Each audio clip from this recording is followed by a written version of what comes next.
Bienvenidos a Estrategia, el podcast de Global Strategy. Soy Alberto Bueno y hoy vamos a hablar de guerra memética y para ello contamos con Jesús Pérez Triana, que es analista de asuntos de defensa y militares y es editor de la web Guerras Postmodernas, así como del nuevo proyecto OSINT Sahel. Jesús, bienvenido. Pues encantado. Después de tanto tiempo, pues estar yo creo que en el podcast de referencia en temas de defensa español, pues es un privilegio y es un lujo.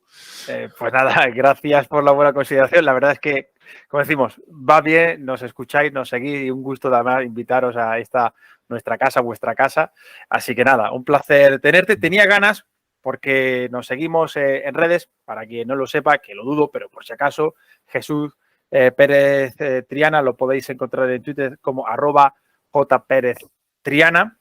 Y el propósito de este capítulo, de dónde surge este episodio, pues es precisamente un capítulo titulado La otra guerra, la guerra de Ucrania en las redes sociales, que forma parte del segundo libro de la guerra de Ucrania, de la conquista de Lugansk a la contraofensiva ucraniana, que es un proyecto de la revista Ejércitos, en este caso editado por Beatriz Cózar y Guillem Colom, buenos amigos también de este podcast que también han pasado por aquí. Y es la segunda parte de un libro, La guerra de Ucrania, que tiene un éxito espectacular. Tercera edición, la segunda también va como un tiro. Y ahí, en esta segunda edición, hay un capítulo dedicado al tema del que vamos a hablar hoy. Y de ahí surge la cuestión. Así que yo creo que va a ser muy interesante analizar un concepto, creo que clave en la actualidad para los estudios estratégicos. Y además, un poquito más adelante hablaremos de su aplicación o cómo se puede entender en la guerra de Ucrania. Así que la primera pregunta, Jesús, para abrir un poco el debate, para quienes hayan escuchado por primera vez este concepto, es ¿qué es eso de la guerra memética, guerra de memes, memetic warfare en inglés? ¿Esto de dónde viene? ¿En qué consiste? Bueno, pues esto hay que entenderlo en el contexto muy peculiar de Internet y del sentido de humor que se maneja en Internet. Porque si uno piensa lo que es las campañas de información, desinformación, propaganda tradicionales, pues uno podía pensar, pues por ejemplo, el periodo antes de la Segunda Guerra Mundial, la radio, con los discursos de Hitler, las pancartas, los carteles que pues hacían, pues compra bonos de guerra, apoya a nuestras tropas, y siempre había un mensaje positivo. Pero hemos llegado al siglo XXI donde la gente es muy descreída, muy cínica y donde los mensajes políticos ya no funcionan tanto el vender lo tuyo como desacreditar. Entonces, en ese contexto de Internet, donde circulan mucho los chistes y donde funciona muy bien desacreditar, burlarse, ridiculizar al contrario, pues en el ámbito, por ejemplo, de la propaganda política, estaba muy claro que funcionaba y circulaban los memes. Que los memes, a ver, esto es un concepto que acuña en los años 70, recogiendo trabajos de anteriores, Richard Dawkins, en un libro que se llama El genio egoísta, y que hablaba de los memes como unidad básica cultural. Él se refería simplemente a cómo en las culturas se transmiten y se reproducen pues, canciones, artesanías, costumbres o prácticas culturales, y que se reproducían y se viralizaban y algunas pues superaban el paso del tiempo, evolucionaban. Y este concepto en los años 90 se aplica a Internet cuando se refieren a esos chistes, a esas bromas, a esos guiños, esas cosas que circulan, que los que estamos dentro de Internet reconocemos, y entonces tienen una particularidad, y es que primero, por mucho que vayan variando y evolucionando, tú eres capaz de reconocerlo. Es decir, si alguien... y por otro lado está en permanente reciclaje, reutilización, cambio y transformación. Cuando a la gente le hablas de los memes, ellos piensan en términos, es como al final el concepto de meme le ha pasado lo que la palabra redes sociales. Redes sociales era un concepto de las ciencias sociales que hacía referencia a toda la trama de personas, de contactos en los que se mueve una persona en la sociedad, pero si hoy en día vas por la calle y le preguntas a alguien qué es una red social, te va a decir, sí, Facebook, Twitter, TikTok. Pues a mí me le ha pasado lo mismo, era un concepto que venía de las ciencias sociales para especificar, para concretar cómo las ideas, para estudiar y comprender cómo las ideas se reproducían y se modificaban, y hoy en día cuando le preguntas a la gente qué es un meme, te va a decir, es un chiste de Internet que puede tener forma de plantilla, de tal forma que puede ser utilizado y reciclado y adaptado por la persona, y además es un esquema, es decir, el chiste puede ser transformado de tal manera que cambia. Y entonces tiene esta particularidad que yo decía, que tú lo ves y lo reconoces y sabes las estructuras y haces referencia, porque es como un guiño. Hay una parte del meme siempre que es un guiño al espectador, al que hace referencia de... he cambiado todos los elementos, pero hay unos que te identifican. Entonces, los memes se han convertido en algo importante en las campañas políticas. Esto lo reflejo en el capítulo en el año 2016 con la campaña de Trump, que tiene a toda la prensa convencional en contra, pero consigue ganar las elecciones. Y luego, en el ámbito militar, pues es un tema que llevaba preocupando desde los tiempos de la guerra global del terrorismo por la desinformación y propaganda yihadista. Y que hay una serie de militares que ya llaman la atención diciendo, oye, que en cualquier campaña o en cualquier planeamiento de lo que tiene que ver con las operaciones de información, tenemos que tener en cuenta este concepto nuevo de los memes, de cómo el enemigo puede ser que cuestione nuestra... es decir, puede cuestionar la legitimidad de nuestra presencia en operaciones internacionales, puede convencer a la opinión pública de que nuestra presencia allí es ilegítima o que somos los malos de la película, y que este concepto que está en las redes sociales pues tiene que ser tenido en cuenta por los planificadores, porque aquí hay una brecha generacional, evidentemente. Si hasta ahora pensábamos siempre en radio, televisión, prensa, pues ahora hay que tener en cuenta todas las cosas que están pasando en Internet. Y con esta introducción larguísima creo que he conseguido más o menos poner los pies, es decir, llegar a tierra un concepto que puede ser tan vago. No, pero vamos, se entiende perfectamente y cómo se puede conectar, ¿no? con la guerra. Algún episodio hemos dedicado aquí en Estrategia precisamente a la desinformación en la política internacional, que estuvo el profesor Manuel Torres. Así que esta es la versión de warfare, ¿no? Aplicada a la guerra, al conflicto, ¿no? de la desinformación, y una cuestión muy concreta que es la de los memes. Dices que viene de lejos, que no es algo muy inmediato de esta época. Algunos casos históricos donde casos históricos que entiendo que son de relativa o recientes, ¿no? No diría que de actualidad, pero casi. ¿Dónde empezamos a trazar, a identificar ojo, en esta guerra, en este conflicto, estamos viendo operaciones de propaganda, de desinformación, de lo que sea, que están empleando esos memes? Pues mira, yo creo que, a ver, el primer uso de memes, yo creo que con la primavera árabe, cuando salen los jóvenes en el Cairo, por ejemplo, con carteles y hacen juegos de palabras, adaptan logotipos de marcas occidentales, y ahí consigan transmitir una imagen de somos una gente joven, occidentalizada, globalizada, mis referentes, mis marcos culturales son los mismos que los tuyos, y apelan a una audiencia internacional. Y ese, yo creo que es el primer caso positivo de veo que aquí la gente está consiguiendo con un solo, en una panorámica, con un tipo sujetando el cartel, esa foto rápidamente se viraliza y se transforma, es decir, y hay logotipos, y hay chistes, y hay viñetas que se transmiten por las redes.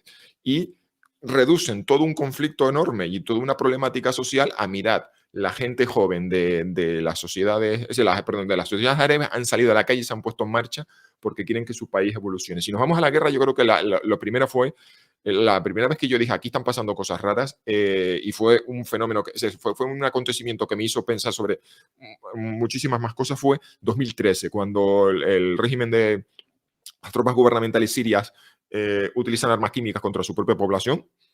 Los prorrusos, pro Bashar al-Assad te van a decir que es imposible porque ellos estaban ganando la guerra. A ver, tenían un problema serio de desventaja en cuanto a personal. Había habido enormes deserciones en el ejército sirio. Si tenemos por un lado las deserciones, tenemos es decir, la pérdida, es decir, hay un sector del ejército que se pasa y se transforma en el ejército sirio libre, y tenemos al régimen de Bashar al-Assad, que forma parte fundamentalmente de una minoría alawita. Entonces compensan, es lo que quería decir, compensan esa desigualdad, esa asimetría con el empleo de armas químicas. Y el presidente Obama había dicho que en el caso, no mencionaba qué bando decía, el uso de armas químicas en Siria cambiaría la ecuación. Usaba un término muy, muy, muy extraño, o sea, no decía yo voy a intervenir. Y entonces en el verano de 2013 teníamos la sensación de que Estados Unidos iba a intervenir. Y de repente en las redes sociales, pues aquí en España, alguien sacó el cartel de no a la guerra, empezaron a circular chistes muy visuales que decía que si Estados Unidos intervenía en Siria, iba a hacerlo del lado de los yihadistas, lo único que iba a conseguir era favorecer a los mismos que habían cometido los atentados de terroristas del 11S. Y aquella campaña fue lo suficientemente eficaz porque generó dudas aquí en Occidente. Estados Unidos no intervino. De hecho, Obama dudó, decidió que la última palabra la tuviese el Congreso en Estados Unidos. Viajó el secretario John Kerry a Londres, lo negoció con los británicos, y en una rueda de prensa le preguntaron que si los rusos que si Bashar al-Assad, los rusos, no, que si Bashar al-Assad proponía deshacerse de las armas químicas, pues Obama pues, no bombardearía a Siria y daría esa solución. Y entonces rápidamente Lavrov dijo que él proponía un plan y demás. Y fue una sensación de, aquí ha habido una campaña de desinformación y propaganda que ha tenido efectos en una guerra. Ha inhibido la participación de Occidente, que hasta ahora pues tenía un historial de intervenir en los Balcanes en los 90, había intervenido en Libia, y fue la primera vez, en el año 2013, que yo vi a la hiperpotencia estadounidense, que había vivido su momento unipolar, dudar.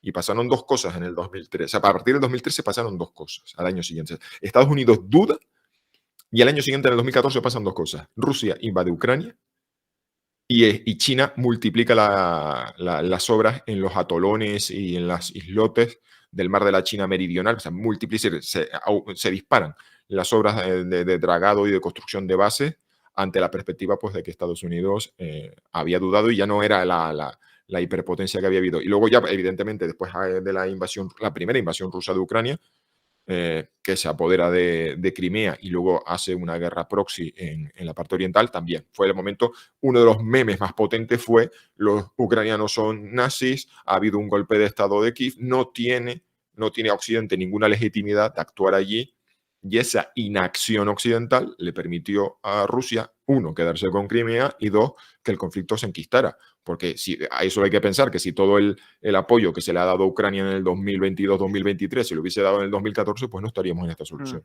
Y ahí fue ya el momento en que yo dije, aquí está pasando algo, porque veo que la capacidad de estas campañas estas campañas son capaces de inhibir a Occidente, al todopoderoso Occidente y Estados Unidos, y llevarlo a la inacción, a la duda y a la pasividad, que le da un margen de actuación a países como Rusia, que de hecho, y con esto termino, es curioso porque hay un concepto que se llama que se maneja en términos anti-acceso de negación de área, que se refiere a la capacidad de un actor para impedir a un tercero, en este caso sería, por ejemplo, Occidente, mover fuerzas a un teatro de operaciones y luego moverlo. Y hay alguien por ahí, eso sí, que planteaba que lo que estamos viendo es el equivalente informativo del anti-acceso y de negación de área, que es el empleo de las herramientas de información para generar dudas, rechazo y al final pasividad en Occidente, y hacer que no intervenga en un conflicto. Por lo que comentas, encaja perfectamente en esas estrategias de desinformación que en el episodio 24 Manuel Torres nos comentaba, que no van tanto incluso en el sentido de convencer de la bondad de las acciones propias, sino efectivamente desacreditar, al contrario, crear un estado de confusión, ¿no? De qué es verdad, qué es mentira, bueno, todo es relativo en esta vida, que busca efectivamente como target, como objetivo, entre otros, a la población, ¿no? Del adversario, pues para, sí, inhibir, has dicho, me parece buen término, la acción, ¿no? Es, por tanto, un modo, ¿no? De conducir este tipo de operaciones, una propaganda desconcentrada, me atrevería a señalar, que me parece muy interesante. Comentábamos, o introducí yo al principio, que bueno, ha crecido el interés por esta cuestión. Este capítulo en el libro, en la segunda parte de la guerra de Ucrania, en este segundo libro, con un capítulo específico, creo que Ucrania efectivamente merece un apartado propio, ¿no? Con lo que supone esta guerra. El otro día o hace unos días, hablando con algunos colegas por Twitter, comentaba que si en los 90 estamos ante el efecto CNN, quizás ahora podremos empezar a hablar del efecto Telegram, ¿no? Por lo que supone. Y creo que puede ir, que los tiros pueden ir por ahí. ¿qué tiene de guerra de memes, de guerra mimética, de mimicry warfare, en la guerra de Ucrania? ¿Qué estamos viendo? Uy, pues Ucrania ha sido fundamental, porque si en el año 2014 la capacidad rusa de vendernos que allí había habido un golpe de Estado dirigido por nazis y por tanto las autoridades surgidas del Euromaidan no tenían ninguna legitimidad, que los ucranianos pues eran de ultraderecha, era un pueblo de ultraderecha, o sea, el ultranacionalismo era una amenaza y eso había terminado generando una pasividad. Aquí ha habido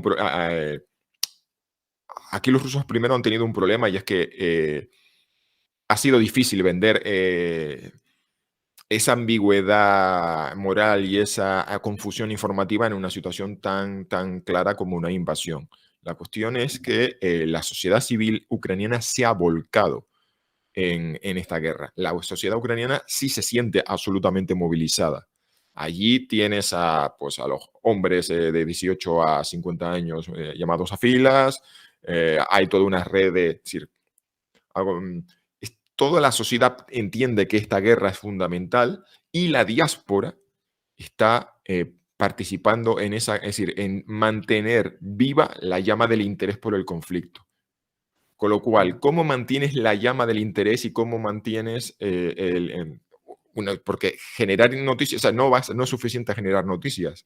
Entonces, en este mundo en el que hay tanta competencia de cosas que además, como lo llamamos, la economía de la atención, que compiten por nosotros, entonces la única forma de mantener ese interés es hacer cosas visualmente impactantes, llamativas en medio. Tú estás navegando, pasando con el dedo por las redes sociales en tu teléfono móvil y te tienes que parar porque hay un chiste, porque hay algo llamativo e impactante. Y además, como bien apuntabas, hay una cuestión y es que ya las campañas de información respecto a un conflicto ya no giran en torno a nuestros hombres son los más valientes, nuestras mujeres las más laboriosas, y una foto idílica de un tipo fornido con un fusil marchando al frente, como podíamos pensar en los carteles de la Segunda Guerra Mundial, sino que en esta sociedad cínica y descreída lo que más funcionan son los chistes y las burlas al contrario. Y además, esto ha tenido un efecto, por así decirlo, catártico. Uno es burlarse del supuestamente segundo ejército más grande del mundo, más poderoso del mundo, no más grande, más poderoso. Es decir, hay un desastre. La sociedad ucraniana ha hecho como una catarsis colectiva de una vez ya pasado el susto de pensar que en 3 días iban a ocupar todo el país, o en una operación fulminante, de no ocupar todo el país, o al menos apoderarse de Ucrania, pues ahora nos enfrentamos a este oso enorme y poderoso burlándonos en su cara, lanzándole el desafío de decir, nos quitamos el miedo de encima burlándonos. También el humor ha tenido además un elemento también de catarsis, porque la vida del ucraniano medio ahora mismo es una sucesión de tensión, depresión, noticias. Es decir, la persona que está implicada, y he dicho que toda la sociedad está implicada, y el que está allí está combatiendo o participando en el esfuerzo colectivo, y el que está acá pues está todo el día pendiente de las redes sociales y no hay semana en el que a un ucraniano medio no le llegue la noticia de la muerte o el fallecimiento de alguien, porque ha sido un civil que ha caído sepultado en un edificio, el que no ha tenido un conocido que ha caído en combate. Entonces el humor incluso negro y el humor en este contexto se convierte en una herramienta para hacer frente, para batallar el horror de la guerra. Y es algo que te lo confirman los propios ucranianos, que si nosotros que tenemos, es que los memes ucranianos que circulan entre nosotros son de un humor muy negro. Entonces, la forma que han tenido los ucranianos de seguir manteniéndose relevantes en un panorama informativo que ha tenido, pues imagínate, 1000 temas, y ahora mismo que estamos en una situación de no voy a decir de estancamiento, pero sí de pausa estratégica antes del comienzo de la ofensiva, pues la manera siempre ha sido el humor, de ser relevantes y de llamar la atención. Hay algunos, simplemente por comentarlo, ¿no? Para quien nos esté escuchando y a lo mejor no ubique, pero en la guerra de Ucrania, y tú me corriges o profundizas, ¿no? Que creo que además incluso han saltado a la prensa generalista, es decir, que quienes incluso no están en redes han podido ver, que es, por ejemplo, la cuestión esta de Saint Javelin, ¿no? De Santa Jabalina, ¿no? Una especie de santa dentro de esa, ¿no? De la cosmovisión ortodoxa, ¿no? Pues como uno de estos memes recurrentes, o incluso la cuestión esta de la NAFO, con estos perros ¿no? japoneses. Estos no son ejemplos de esta guerra de memes, ¿no? Sí, a ver, esto es curioso porque hay un dibujante, un diseñador gráfico estadounidense que dibuja una virgen. A una virgen que forma parte de la iconografía ortodoxa y le pone un Kalashnikov. Y esto circula, o sea, pone el cuadro a la venta y con muy poco éxito. Creo que lo llevó a una galería de arte y no se vendió.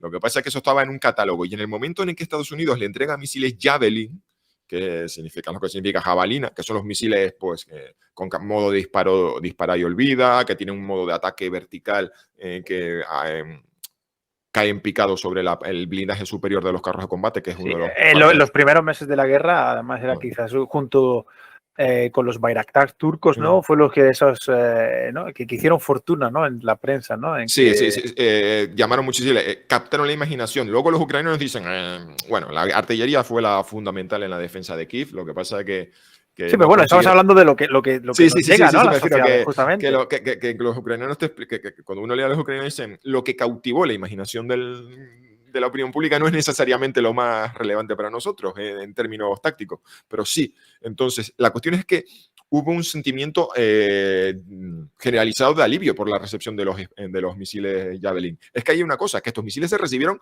muchos años después del fin de la guerra, perdón, del alto el fuego del Donbass. O sea, Estados Unidos no se atrevió a darle misiles Javelin a Ucrania en el 2014. Por eso decía yo que si hubiésemos apoyado a Ucrania en el 2014-2015, pues ahora no estaríamos en el lugar donde estábamos. Entonces, esa alegría, alguien cogió la imagen de la Virgen con el Kalashnikov, que por cierto, la primera vez que yo vi una imagen así fue en un reportaje sobre Caracas, que hay el barrio del 23 de enero, y había en los varios colectivos de estos que apoyan a Chávez, y había una imagen de la Virgen de Coromoto con un Kalashnikov, que fue un mural que fue bastante escandaloso. O sea, que esta idea de iconografía cristiana y armamento circulaba por ahí. Bueno, pues alguien cogió, le cambió el Kalashnikov, sin consultar, por supuesto, con el autor original de la imagen, y le plantó el misil Javelin. Y la gracia es que lo que era una virgen, una Madonna con un Kalashnikov, en vez de niño, pues alguien lo decidió llamar Santa Jabalina. Es decir, que esto es lo que habíamos mencionado al principio, apropiación, reutilización, transformación, en el que las ideas van circulando, son usadas y son relanzadas. De tal forma que hemos terminado llamando a una virgen con un misil, lo hemos terminado llamando Santa Jabalina, que no es una santa, que es la virgen, pero da igual. Eso es lo que pasó. Y entonces, además, al principio, en marzo de 2022, alguien registró el dominio santajabalina.com y se puso a vender merchandising como loco para recaudar fondos para la... ese tema, fíjate, en el objetivo de esto, cuando se hace una campaña así, casi asumiendo que además no hay una dirección propia, ¿no? De que vamos a hacer una campaña de Santa Jabalina, ¿no? Sino que es mucho más desconcentrado. Pero ahí el objetivo es la población ucraniana en cuanto a moral, es la población occidental para que, oye, apoyar a esta gente que mira que el David contra Goliat se lo tienen creído y van a por todas. O sea, porque fíjate, en el caso histórico que hablabas de Siria, el empleo, entre otras herramientas, de memes, pues como una forma de desacreditar, era la opinión pública estadounidense, pues era el dark web occidental, para evitar o tratar de disuadirles de que intervinieran en Siria. Sin embargo, aquí, ¿quién es el objetivo de esa campaña? O sea, también es la sociedad occidental, pero en este caso para apoyar, ¿no?, a Ucrania. Claro, hay una cosa. Este consumo interno también. Sí, no, esto se había hecho para en la comunidad tuitera fuera de Ucrania. Y es que hay un punto aquí, y es que partíamos de la idea de que los rusos eran muy buenos en guerra de información. Y yo había habían conseguido con éxito desanimar a Occidente a intervenir en la guerra de Siria de 2013, han conseguido desanimar a Occidente de intervenir en Ucrania, apoyar decididamente, porque yo recuerdo, estuve buscando noticias y España mandó cascos, chalecos y tiendas de campaña en el 2014, ahora estamos enviando Leopard. Entonces teníamos esa idea de que los rusos eran muy buenos en guerra de información. Entonces aquí pasa una cosa curiosa, y es que primero fue esto, que la invasión rusa de Ucrania le ha resultado muy, muy difícil de venderla, porque yo decía que, además, juraría que lo menciono en el libro, porque es una idea que he repetido en todas las entrevistas, en todos los podcasts y en todos los directos de YouTube, y es que siempre la desinformación rusa ha funcionado muy bien siempre en aquellos contextos de confusión informativa y ambigüedad moral. Siempre que, claro, siempre que desde incluso un observador neutral puede decir, pues yo no lo termino de ver, siempre ellos han conseguido vender, pero en el caso de una invasión tan clara, que injustificada porque no había ninguna amenaza a la seguridad rusa por parte de Ucrania, pues eso, digamos que les supuso un problema. Y aparte de que tenías a RT y a todos, bueno, y luego a otros, el canal de televisión de RT y a otros caras visibles de la desinformación rusa en España, insistiendo de que no iba a haber invasión, de que todo, o sea, todos los no filtraciones, sino que eran desclasificaciones, porque Estados Unidos no estaba filtrando, Estados Unidos lo que estaba era mostrando toda la información o parte de la información que tenía, es decir, Rusia pretende invadir Ucrania. Y esto lo hace además con el evidente propósito de desanimar a Estados Unidos, a Rusia, perdón, como diciendo, os leemos el pensamiento, sabemos lo que vais a hacer, no vayáis por ahí. Y entonces hubo por parte de las personas que hacían de eco de la línea informativa rusa, pues repitieron e insistieron mucho de que había que ser muy idiota para creerse que Rusia Sí, iba que a ir era a todo Ucrania. propaganda. O sea, claro, partíamos de la premisa de que los buenos haciendo guerra mimética eran pues los rusos, entre otros. Y lo que entonces nos quedaron muy desacreditados. Es decir, la gente, además yo lo noto, se notó y lo menciono en el libro, ¿no? Los reproches, por ejemplo, Inna Finogenova, que era la cara visible de RT en español, cuenta en su canal de Telegram privado, pues que ella dice que nunca había recibido tanto odio en su vida y que había recibido, pues es que lo notaba y que eso la había dejado en un estado emocional, pues muy afectada, había estado muy afectada y contaba que, pues, que si llevo, al comienzo de la guerra, cuando hizo un comunicado de os voy a explicar por qué llevo días sin salir en antena, pues es que no he renovado mi contrato con RT, me he ido del país y llevo semanas, creo que sin dormir bien y tomando pastillas. Es decir, la gente que de alguna forma que en este conflicto era neutral y que le parecía verosímil la versión rusa, pues que se sintió como traicionada y volcó. Y entonces yo creo que eso abrió una ventana de oportunidad para los pro-ucranianos. Es decir, los propagandistas rusos han quedado desacreditados y además tomaron una forma, y una cosa que habéis mencionado, la NAFO. Aquí no hubo una campaña, y esto es una de las potencialidades y una de las debilidades, y es que esto fue una masa informe anónima de gente en Twitter que dio un paso. ¿Yo cómo puedo participar en esta guerra desde la comodidad de mi casa? ¿Cómo me puedo implicar en algo? Jesús, antes de explicarlo solo para quien no sepa qué es la NAFO, ¿en qué consiste ese meme? ¿Qué es Vale, la imagen? ¿Cuál es el chiste, bueno, la gracia de primero he esto que soltado estáis la diciendo? NAFO y luego lo explico. Entonces la gente se implicó, es decir, desde la comodidad de mi casa yo voy a dedicarme a compartir chistes y demás. Y entonces una de las cosas que más le acusaban a todos, que nos acusan, a todos los que en algún momento hemos compartido algún chiste, algún meme que ridiculiza a Rusia, es lo estáis haciendo a sueldo de la OTAN.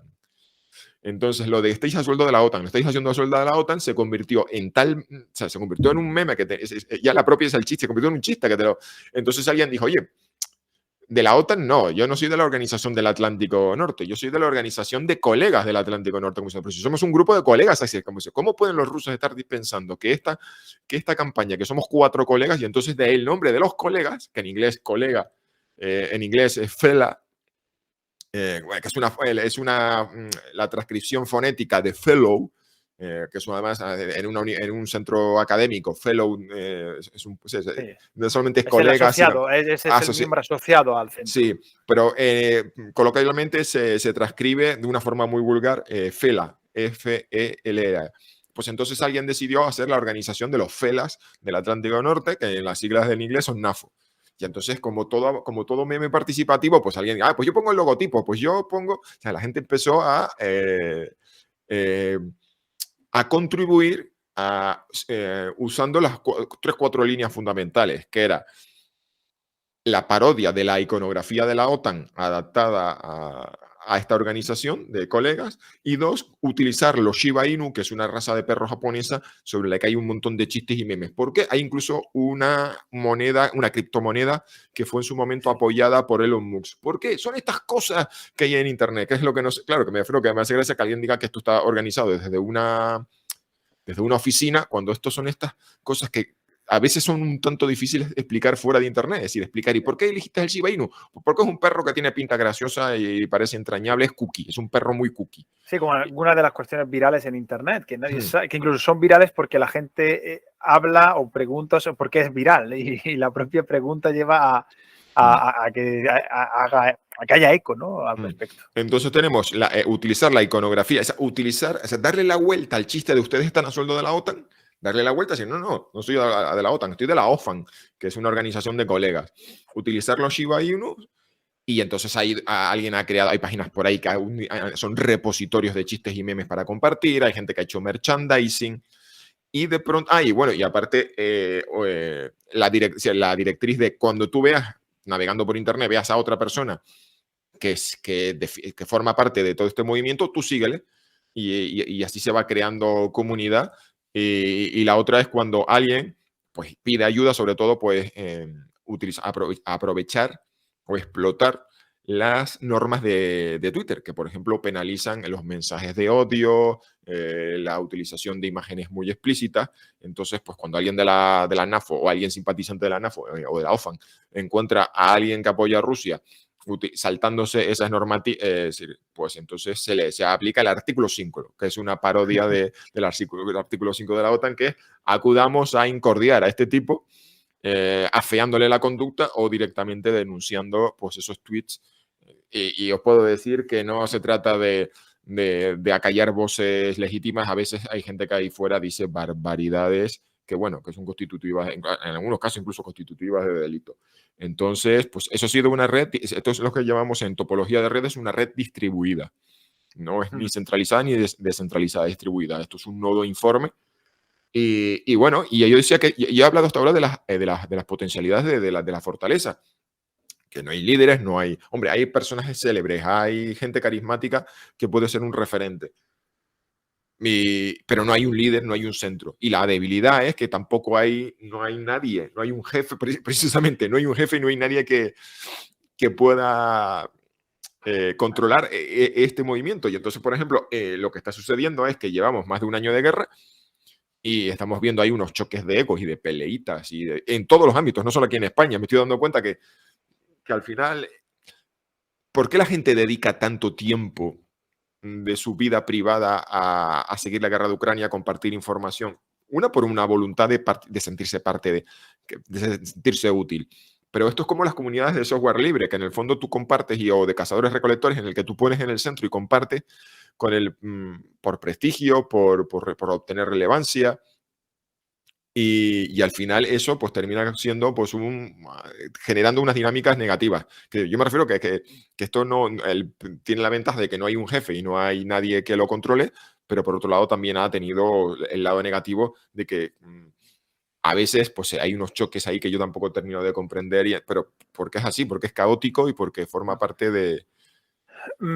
Solo, por tanto, una pregunta a este respecto. O sea, en la guerra de Ucrania y con este uso de memes, lo que estamos viendo es que bien sea desde Ucrania hacia afuera o incluso desde fuera, es una cuestión que tiene que ver mucho, al menos en lo que a nosotros nos toca, con audiencias occidentales. Es decir, bien que sea el objetivo o bien que sea colaboradores, cooperadores, pues como dices, ¿no? Por gusto, porque están en redes, porque simpatizan, porque, en fin, por lo que sea, de este fenómeno. O sea, no es algo tanto que se desarrolle como tal dentro de Ucrania o en la propia guerra, sino que busca la audiencia, ¿no?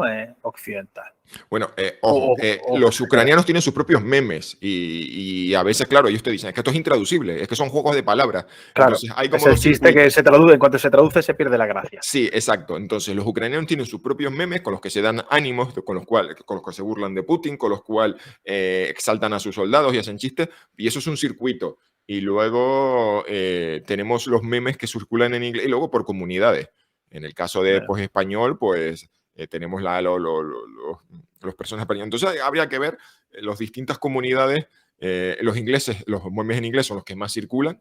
Me acuerdo, por ejemplo, cuando en el verano de 2022, todas las noches salían de sus escondites los HIMARS, las lanzaderas M142 HIMARS, y se dedicaban a atacar a los segundos y tercer escalón rusos, lo que sería anticipando, bueno, las ofensivas de Gerson y de Lugansk, bueno, y Kharkiv. Es decir, que terminaron con la liberación de la orilla occidental del río Dnipro y entrando, librando la ciudad de Gerson, y luego arriba el saliente Visium, Kupiansk y demás. Entonces, me acuerdo que todas las noches salían y todas las noches alguien ponía un vídeo.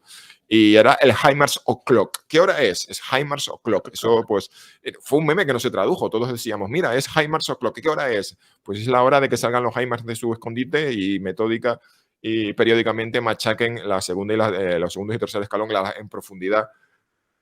Entonces, ha habido eso, los memes que circulan en inglés, hay memes que circulan entre la comunidad hispana y tengo claro que hay memes que circulan, bueno, tengo claro, no, como me lo han enseñado mis amigos ucranianos y me dicen, ay, ¿cómo lo traduzco? Que es complicado, es que se pierde el chiste si te lo traduzco porque es un juego de palabras o hacen referencia a personajes y elementos culturales que nosotros aquí no tenemos ni idea. Entonces, hay como distintas comunidades con sus distintos memes. Sí, o sea, que no es ni siquiera vender la fortaleza de los HIMARS, sino es casi la broma. O sea, bueno, en definitiva sí, hablando de su potencial, pero casi haciendo una broma de ello, ¿no? En ese caso, a ver, yo lo que veo es que hay una necesidad de como hacerle pagar al invasor, es decir, y esto puede a veces caer, puede interpretarse como frivolidad, ¿no? Es el aplauso del ucraniano, a los nuestros le están dando, les están devolviendo lo suyo a los rusos.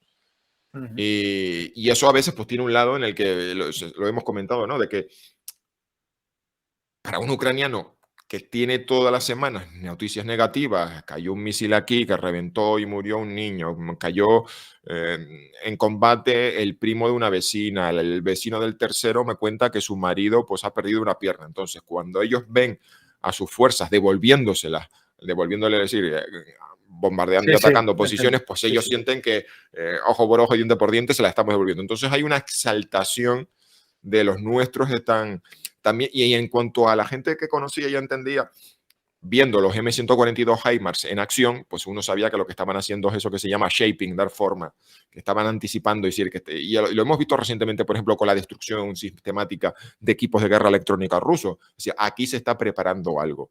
Esto es la doctrina OTAN de los años 80, Follow-on Forces Attack, atacar el segundo y el tercer escalón soviético. Entonces, cuando la gente veía esas imágenes, pues aplaudía. HIMARS O'Clock, aquí se está preparando algo gordo, esto es la antesala de algo bueno.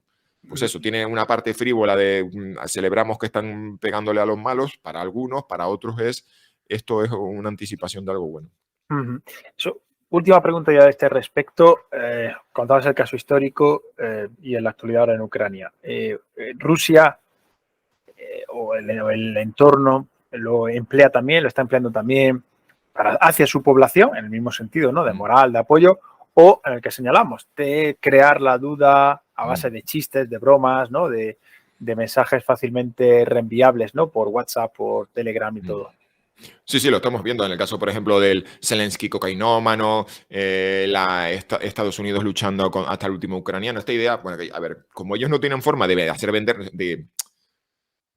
quitando al anuncio de algún exaltado ultraderecha que está a favor de la Tercera Roma y de Rusia como salvación no sé, de los valores cristianos occidentales, no hay nadie que razonablemente piense que la invasión rusa de Ucrania sea algo positivo y bueno que haya que apoyar desde aquí. Entonces ellos han tenido que darle la vuelta y su insistencia es apoyar a Ucrania es hacerle el juego a los anglosajones, al Reino Unido y a Estados Unidos. Que Estados Unidos apoye a Ucrania porque han hecho un cálculo interesado de, bueno, eso es otra cosa. La cuestión es que ellos quieren ver, es decir, que podíamos analizar si sí, si no. La cuestión es que, por ejemplo, hemos muchos memes, ¿no? Ridiculizando a los ucranianos, que son todos, o sea, primero, además, aparte, que las primeras semanas de guerra insistieron mucho en que los ucranianos son nazis. Los ucranianos no son nazis, no son dignos y merecedores de la ayuda occidental. Cuando luego entró en acción la empresa Wagner, que tiene ese nombre porque es el compositor favorito de Hitler, de Adolf Hitler, pues entonces y empezaron a ver ahí ya la deriva cada vez en la huida hacia adelante del ultranacionalismo ruso, pues vender que esto era una lucha entre los antifascistas y los fascistas, pues era un poquito más complicado. Y hemos visto que esos memes se han atenuado. Han insistido mucho en la corrupción, es decir, todas estas armas también lo insistieron en su momento, y a aumentar la criminalidad en Occidente con las armas entregadas a Ucrania. Zelensky como un demente cocainómano. Bueno, ¿qué más ideas han puesto en circulación? Y eso, Estados Unidos, que esto es una guerra que tiene que ver con Estados Unidos y con los anglosajones. Y utilizando mucha iconografía ahí del tío Sam con su sombrero de copa, manipulando Europa y demás. Entonces, sí, los rusos han usado pues sus memes Lo que pasa que ya te digo que tengo la sensación que en esta guerra, comparado con el 2013, con el 2014, han tenido mucho menos éxito a la hora de convencernos a los europeos de que nos quedemos al menos, o sea, que seamos pasivos y que nos desentendamos de esta guerra porque es sucia y porque sí, que aquí no hay ideales nobles que defender y no hay nada puro y decente que defender. Quizás como punto de final, ¿no? Pues para el éxito de este tipo de campañas en esos dos elementos que mencionabas, ¿no? Acerca ¿no? de la sociedad, ¿no? Y también esa ambigüedad moral o esa duda moral que exista, ¿no? Respecto a la distribución de causas, ¿no? Pues que sea efectivo. Bueno, pues Jesús, muchísimas gracias por traernos este concepto, esta idea, esta propaganda sofisticada, propaganda por otros medios del siglo XXI, de época de redes sociales. Un placer tenerte aquí. Pues encantado, y eso es un tema pues simplemente que invito a que cada vez la próxima en los conflictos, que es un tema a observar en los conflictos, porque no solamente nos permite ver las estrategias de ambos bandos, sino nos permite entender es decir, cuáles son las ideas que están intentando poner sobre la mesa cada bando y nos permite detectar pues el estado de ánimo. Y con esto, mira, yo tengo un último detalle que me había olvidado mencionar. Yo recuerdo estar haciendo muy atentamente los memes del proceso secesionista en Cataluña en el año 2017.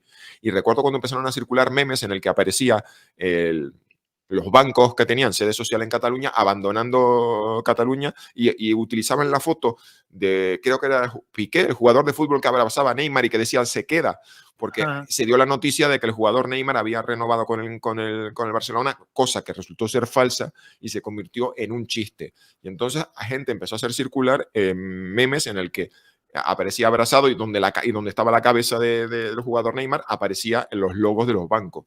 Y fue la primera vez en semanas donde yo vi que las personas que estaban en contra de que Cataluña se abandonara España, pues estaban haciendo chistes y se estaban riendo. Y entonces me acuerdo una noche de madrugada encontrar esto en las redes sociales y decir, algo ha cambiado. El momento, el estado de ánimo, ánimo.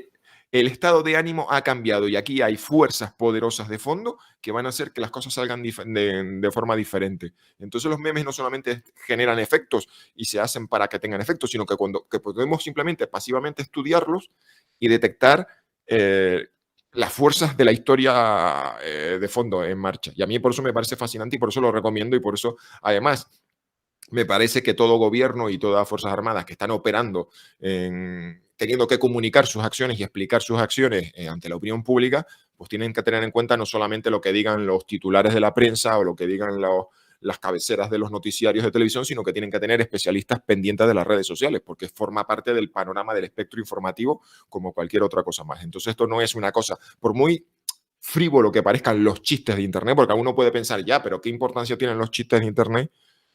Tienen un efecto en la opinión pública y son un síntoma de muchas cosas más importantes y son importantes observarlo. Pues interesantísimo, ahí queda dicho. Jesús, hasta otra, esperemos que pronto. Pues yo encantado, un saludo especial a la audiencia y cada vez más sé que es abundante y muy fiel. Pues sí, pues nada, un saludo, Jesús.